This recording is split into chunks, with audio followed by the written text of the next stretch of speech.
اشرف الانبیاء والمرسلین الرسول النبی الأمی الہاشمی سیدنا و شفیعنا ابی القاسم المصطفیٰ محمد اللہم صلی علی محمد وآل محمد وعلی آل بیتہ الطیبین الطاہرین الہداۃ المہدیین المعصومین المظلومین ولعنۃ الدائمۃ علی القائمین اجمعین.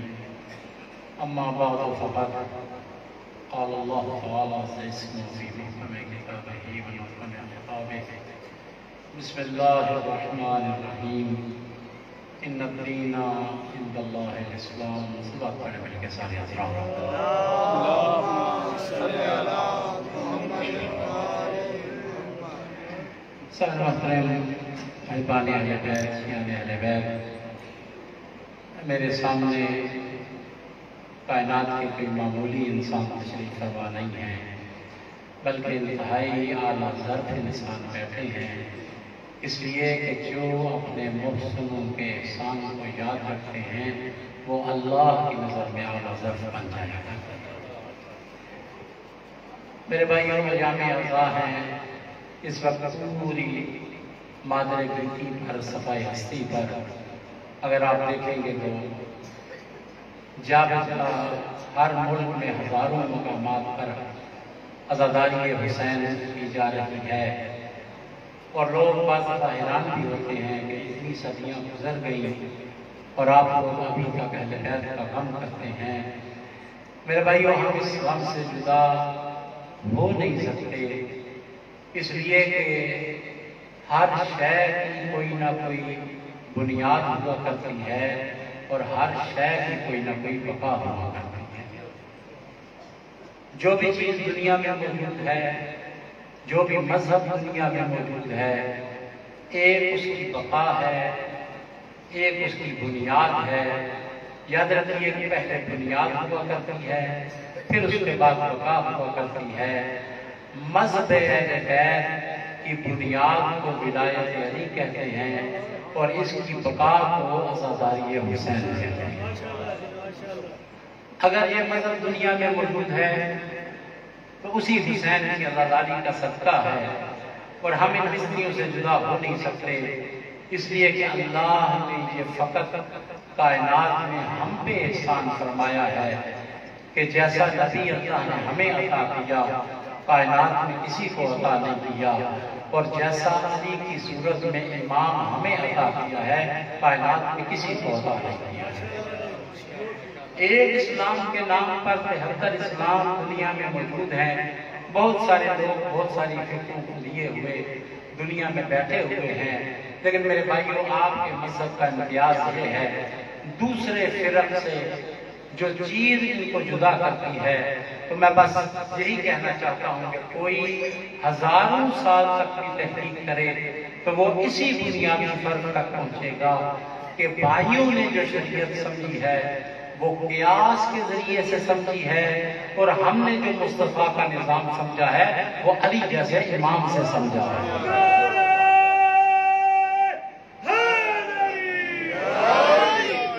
اور ہم ان ہستیوں سے جدا ہو نہیں سکتے ہیں، اس لیے کہ ان کے قریب جائیں.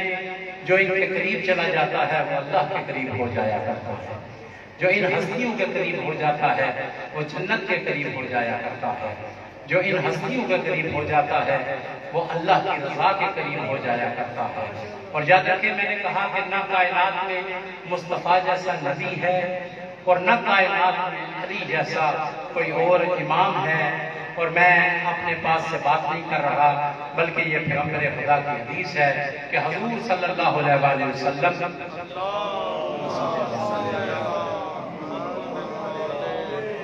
بہار میں یہ روایت علامہ مجلسی نے اس روایت کو نقل کیا ہے کہ صحابہ کرام کا مجمع تھا، پیغمبر خدا تشریف فرما تھے، اور پیغمبر خدا نے دنیا کو دیکھ کے ارشاد فرمایا کہ یاد رکھو دنیا والوں، اللہ نے 4000 ایسے نبی پیدا کیے کہ جن کے 4000 وسیع بھی پیدا کیے. انبیاء کی تعداد تو 1.25 لاکھ ہے، مگر ان میں سے حضور فرماتے ہیں کہ 4000 اللہ نے انبیاء پیدا کیے ایسے کہ جن کے 4000 اوصیاء پیدا کیے اور 8000 اللہ نے ان کے نواسے پیدا کیے. 1.25 لاکھ انبیاء میں سے 4000 اللہ نے ایسے نبی پیدا کیے کہ جن کے 4000 اللہ نے اوصیاء پیدا کیے اور ان کے 8000 اللہ نے نواسے پیدا کیے. اور پھر کائنات کی قیمت کے صدر نکلے اور ارشاد فرمایا کہ یاد رکھو ان نبیوں میں سے کوئی نبی مصطفیٰ کا مقابلہ نہیں کر سکتا اور ان اوصیاء میں سے کبھی کوئی علی مرتضیٰ کا مقابلہ نہیں کر سکتا.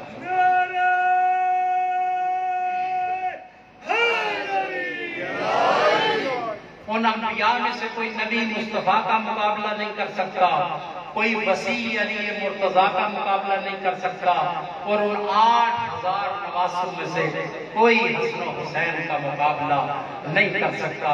اور میرے بھائیو یہ دعویٰ ہے پیغمبر خدا کا, اور دعویٰ کے ساتھ ہم تو مسلمان ہیں, ہم تو پیغمبر کے الفاظ میں یقین رکھتے ہیں, مگر وہ افراد کے جو انہیں رسول نہیں مانتے. نہیں, یہ کہا تھا کہ ان کے نواسوں میں سے کوئی حسن و حسین کا مقابلہ نہیں کر سکتا. اور اس دعوے کی دلیل امام حسین اور امام حسن نے کردار سے پیش کی ہے. میرے بھائیو معمولی شخصیت نہیں ہے. امام حسین کون ہے؟ حسین وہ جو اپنے دشمن کی طاقت کو لعنت کا توپ بنا کے اس کے گلے میں پہنا دے, اسے حسین ابن علی کہا جاتا ہے.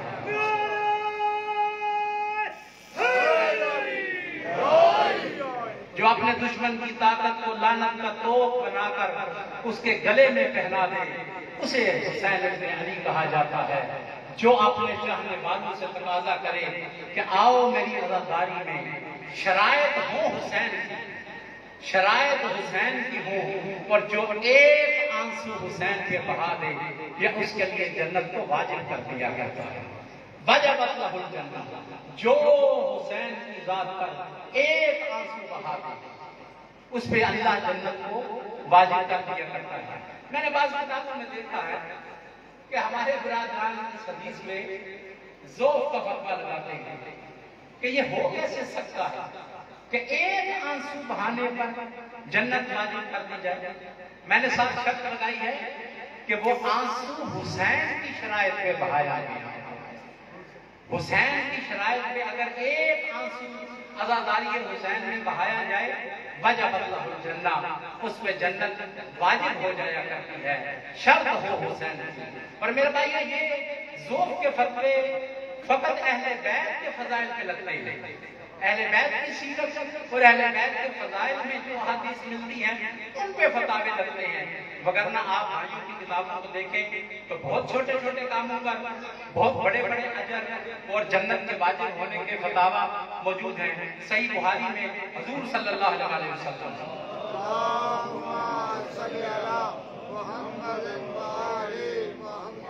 صحیح بخاری میں یہ روایت موجود ہے, اور راوی ہیں اس کے وہ حضرت ابو ہریرہ کہ جن سے بھائیوں نے سب سے زیادہ احادیث کو لیا ہے.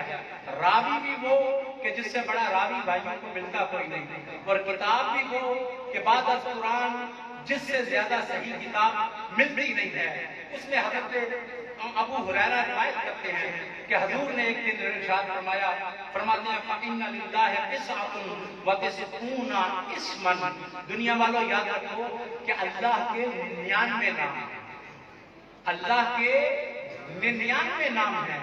اور پھر اس کے بعد ارشاد فرمایا یاد رکھو من احصاها فدخل الجنہ, جو ان اللہ کے 99 ناموں کو یاد کر لے فدخل الجنہ, اللہ اسے جنت میں داخل کر دیا جاتا ہے. فقط 99 نام یاد کرے جنت میں داخل ہو جائے. میں کہتا ہوں کہ اگر کوئی مجھ سے بھی 99 نام سننا چاہے تو میں بھی سنا سکتا ہوں, میں آپ کا نام بھی بتا سکتا ہوں, میں آپ کا نام بھی بتا سکتا ہوں, تو 99 نام تو میں بھی بتا سکتا ہوں. تو کیا آپ یہ فتویٰ لگائیں گے کہ میں بھی جنتی ہوں؟ تو کوئی نہ کوئی مومن ضرور کہے گا, اور میرا بھائی دوسرے فرقے کا کوئی مولانا صاحب تو ضرور کہیں گے کہ نہیں مولانا, ناموں کی بات نہیں ہو رہی ہے, اللہ کے ناموں کی بات ہو رہی ہے. 99 نام یاد کرنے پر جو ہے وہ جنت واجب نہیں ہوتی, بلکہ اللہ کے 99 نام یاد کرنے پر جنت واجب ہوتی ہے. تو میں کہہ سکتا ہوں کہ یار وہ بھی تو نام ہی ہے نا, اور جو میں سنا رہا ہوں ہے وہ بھی نام، ہے وہ بھی نام، اور جو میں سنا رہا ہوں ہے یہ بھی نام، تو اس میں جنت واجب کیوں نہیں؟ تو اس کا جواب فقط اور فقط ہر عقل مند یہی دے سکتا ہے، اس لیے کہ جو نام آپ بتا رہے ہیں انہیں اللہ پسند نہیں کرتا، جو اللہ کے نام ہیں اللہ انہیں پسند کرتا ہے۔ جن ناموں کو اللہ پسند کرتا ہے جب بندہ ان کو یاد کر لے تو اللہ جنت کو واجب کر دیا کرتا ہے۔ تو میں کہتا ہوں اب مفتیان کرام کو، مولوی صاحبان کو کچھ غور و فکر کرنا چاہیے۔ جب بندہ ان ناموں کو یاد کرے جنہیں اللہ پسند کرتا ہے تو اللہ جنت کو واجب کر دیا کرتا ہے۔ وہ نام اللہ کو بڑے پسند ہیں، حسین کی ذات اللہ کو بڑی پسند ہے۔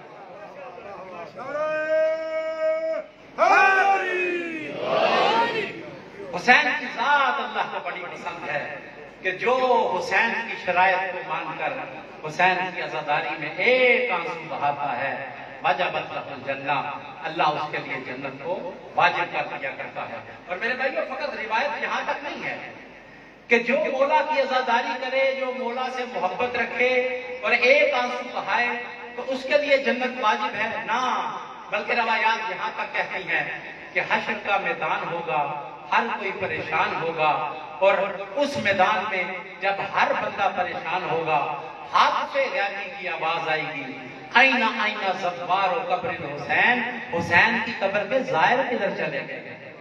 جب ہر بندہ پریشان ہوگا اور مجموع کے مجمع فرشتے دھکیل کے جہنم کی طرف لے کر جا رہے ہوں گے، ہاتھ پہ غیبی کی آواز آئے گی، آئینہ آئینہ زبار و قبر حسین، حسین کی قبر کے زبار کہاں ہیں؟ آواز آئے گی لبیک اللہم لبیک، ایک بڑا مجمع کھڑا ہو جائے گا، اے خدایا تیری بارگاہ میں حاضر ہیں، ہم حسین کی عزادار بھی ہیں اور حسین کی قبر کے زبار بھی ہیں، اے میرے خدایا کیا حکم ہے ہمارے لیے؟ جب مجموع کے مجمع جہنم کی طرف جا رہے ہوں گے آواز آئے گی کہ تم کوئی عام بندے نہیں، تم حسین کے زائر ہو، تمہارے لیے حکم یہ صادر ہوتا ہے کہ خود بھی جنت میں چلے جاؤ اور جس کا چاہے ہاتھ پکڑ کے اسے بھی جنت میں لے جاؤ، خود بھی جنت میں جاؤ اور جس کا چاہے ہاتھ پکڑ کر کے جنت میں لے جاؤ۔ اور یہ حسین والا بہتر جانتا ہے کہ میں نے ہاتھ کس کا پکڑنا ہے۔ حسین والا باغی کا ہاتھ نہیں پکڑا کرتا، نمازی کا ہاتھ پکڑا کرتا ہے۔ حسین والا غیرت مند کا ہاتھ پکڑا کرتا ہے، کسی بے غیرت کا ہاتھ نہیں پکڑا کرتا۔ تو میرے بھائیو مولا حسین معمولی ذات نہیں ہے۔ میں مختصر سے وقت میں دو تین چیزیں نہیں آپ کے سامنے گوش گزار کرنا چاہتا ہوں کہ میرے بھائیو یاد رکھیے گا کہ اس حسین کے ساتھ کوئی عام بندہ مقابلہ نہیں کر سکتا، نہ کوئی بندہ مولا حسین کا مقابلہ کر سکتا ہے اور نہ اس کی قدریں کبھی مولا حسین سے مشترک ہو سکتی ہیں۔ سبق پڑھیے کرو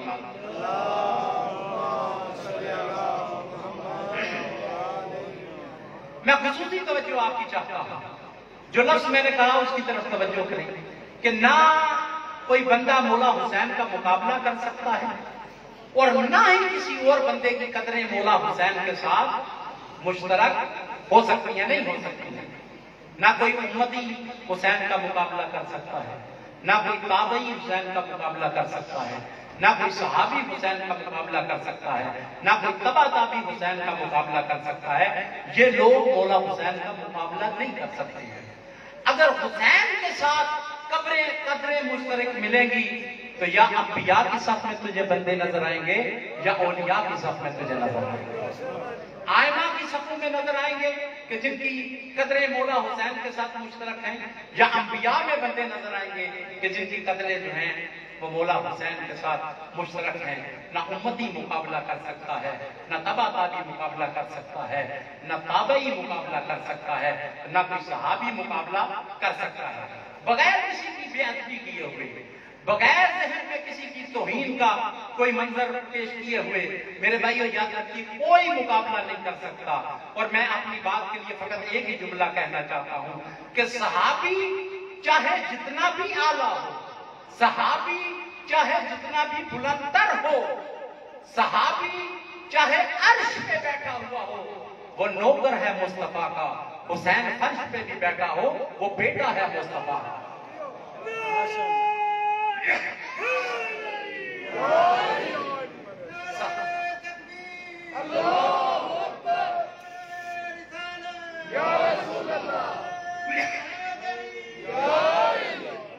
لہذا کسی کی توہین کا کوئی شائبہ نہیں ہونا چاہیے، مقابلہ کوئی کر ہی نہیں سکتا ہے۔ اور صحابہ کی سیرت اور تاریخ کو آپ اٹھا کے دیکھیں گے کہ کیسے مولا حسین کے بوسے لیتے ہوئے نظر آتے ہیں اور کیسے مولا کے قدموں کی خاک کو اٹھاتے ہوئے نظر آتے ہیں۔ صحابہ کا اپنا احترام ہے، صحابہ کا اپنا مقام ہے، مگر کوئی صحابی ان ہستیوں کا مقابلہ نہیں کر سکتا۔ اور میں نے کہا کہ قدریں مشترک ملیں گی تو یا آئمہ کی صفوں میں ملے گی یا انبیاء کی صفوں میں وہ بندے موجود ہیں کہ جن کی قدریں مولا حسین سے ملتی ہوئی نظر آتی ہیں۔ معصوم ہے 14، امام ہے 12۔ ان 12 اماموں کو دیکھیں تو مولا حسین کے علاوہ 11 امام ہیں۔ ہر امام کی قدریں مولا حسین سے مشترک نظر آتی ہیں، مگر میں ایک نئی چیز آپ کے سامنے پیش کرنا چاہتا ہوں۔ میں نے جہاں تک سیرت کا مطالعہ کیا ہے، سب سے زیادہ کس امام کی قدریں مولا حسین کے ساتھ مشترک ہیں؟ سارے ائمہ کی قدریں تو مشترک ہیں نا، مگر سب سے زیادہ مولا حسین کے ساتھ سب سے زیادہ کس کی قدریں مشترک ہیں؟ جس کی قدریں سب سے زیادہ مولا حسین کے ساتھ مشترک ہیں اسے حسن مجتبیٰ کہا جاتا ہے۔ ان دونوں شہزادوں کے فضائل بالکل برابر چلتے ہوئے نظر آتے ہیں، پر میرے بھائیوں دونوں کی قدریں مشترک نظر آتی ہیں۔ جوانان جنت کے سردار ہیں تو دونوں شہزادے، مہر نبوت کے سوار ہیں تو دونوں شہزادے، توحید کے گواہ بن کے مباہلہ میں آ رہے ہیں تو دونوں شہزادے، سیدہ کی چادر میں جگمگا رہے ہیں تو دونوں شہزادے، عصمت کے نگینے، ہدایت کے سکینے، اللہ نے دونوں کو بنا کے بھیجا۔ دونوں کی ولادت اگر تاریخ کو آپ دیکھیں، دونوں کی ولادت مدینے میں ہے، دونوں شہزادوں کی ولادت مدینے میں ہے، دونوں کی امامت کی مدت ایک جتنی ہے۔ مولا علی کے بعد 10 سال امام حسن کی امامت کا دور ہے اور امام حسن کے بعد 10 سال امام حسین کی امامت کا دور ہے۔ دونوں شہزادوں کا مدت امامت بھی بالکل برابر ہے۔ ولادت دونوں کی مدینے میں ہوتی ہوئی نظر آتی ہے۔ علی کے پھول ہیں تو دونوں شہزادے، فرزند بطول ہیں تو دونوں شہزادے، جمن میں دونوں شہزادے موجود، سفیر میں دونوں شہزادے موجود، نہروان میں دونوں شہزادے موجود۔ اور ایک فضیلت ہے جو کتابوں میں عیاں ہوتی ہوئی نظر آتی ہے کہ حسن کا نام اور حسین کا نام اللہ نے کائنات سے چھپا رکھے تھے۔ حسن کی ولادت سے پہلے کائنات میں کسی کا نام حسن نہیں ملتا، حسین کی ولادت سے پہلے کائنات میں کسی کا نام حسین نہیں ملتا۔